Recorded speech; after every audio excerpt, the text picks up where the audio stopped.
Do you see this? Do you see it? Do you see it? Can you see what I've got? I've got the fruits of a ginkgo tree, and I need to process them for something that I'm cooking up. So I thought I would take this chance to talk a little bit about the ginkgo fruit and about some concepts with foraging while I'm at it. Hi, I'm Holly Chris here at Haphazard Homestead, and I'm glad you're here. One of the key things about foraging is being able to identify the right plant. It's not hard to identify a ginkgo tree. They have a very unique leaf. It looks like a little fan.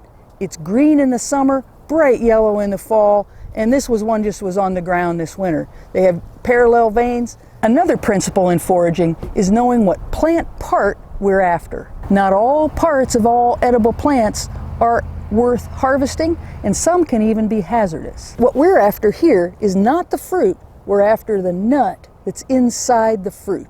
The fruit is actually a problem. Another principle of foraging is knowing what place we can go to get the plants we're interested in foraging. Ginkgo trees are not going to be growing in the wild, and it takes 30 or 40 years for them to be old enough to bear fruits and nuts.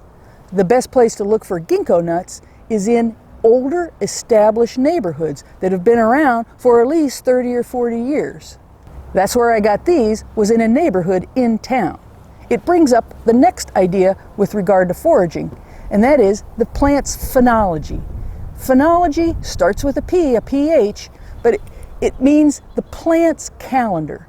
In a lot of foraging books, they'll talk about going out and gathering ginkgo fruits to get the nuts in the autumn, but I'm in Oregon's Willamette Valley, so these fruits just started falling in January. That's when you gather them, is when the fruits are falling off of the tree and the plum-like fruits are getting rotten. So it's important to keep an open mind when it comes to foraging for plants. The idea is to focus on the plant's calendar, not your own calendar.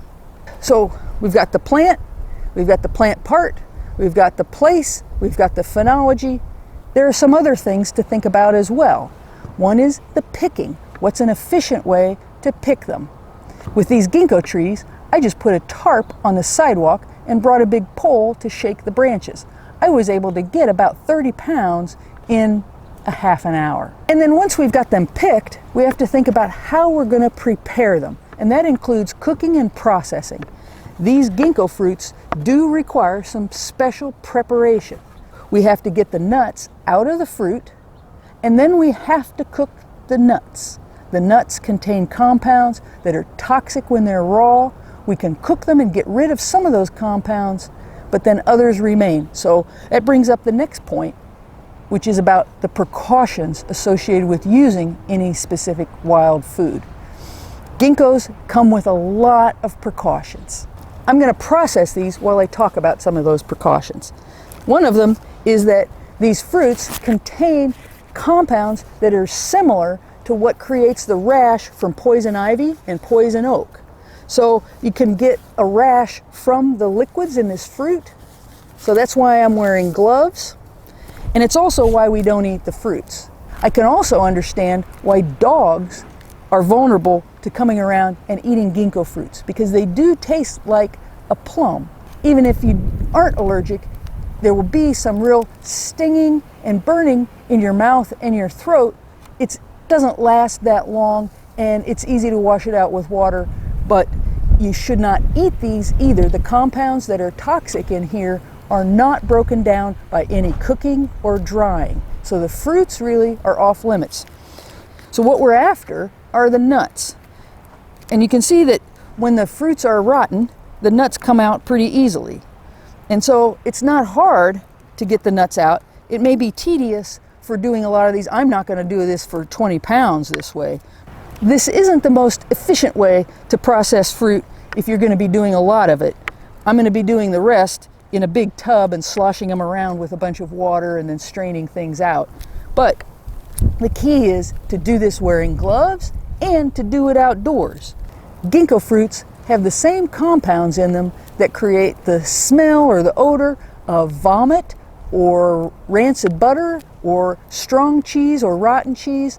So if you live with anybody else in your household, they don't want this in the kitchen. Nobody wants this in the kitchen. You need to process these outdoors. Now, I'm not even going to eat these nuts straight raw. If you look at these nuts, they're like a big pistachio nut. I have to do further preparation of these nuts before I can eat them, because they have toxic compounds in them too. One kind is broken down by the cooking, and that's the one that we're really concerned with for the cooking. The other compound is still in there, and it means that we just can't eat all these nuts willy-nilly as much as we want. But many cultures have been eating these nuts for thousands of years. So it's nothing to be scared of, it's just one of the precautions to know about in eating ginkgo nuts. You can see the easy way to do this is just to mash them up. That comes down to the last principle I want to talk about for foraging, and that is practice. It's one thing to read about foraging and using wild foods or foraged foods, but that's not enough. It really takes going out and doing things and trying things to know which ways really work, which ways you like to do things, which ones work for your situation. So that's practice is the last principle I want to bring up. So those are the 8 principles of foraging that I've gone over today. That is knowing the plant part, knowing the place to pick the plant, and then knowing the phenology, that is the plant's calendar. The next 4 are knowing about efficient ways to do the picking. Then we have to do the preparing of the plants, and that may include some special processing. We also need to know about any of the precautions, and then we need to practice. Now I'm going to take these into the kitchen to rinse off. I'm going to put all this in the compost bin. I've got a lot more to do. I've got about 20 to 30 pounds more to do. If you're interested in foraging or making the most use out of the plants that you grow in a garden or have around your yard, I hope you'll subscribe to my channel. I'm Holly Chris here at Haphazard Homestead. Thanks for watching. Bye.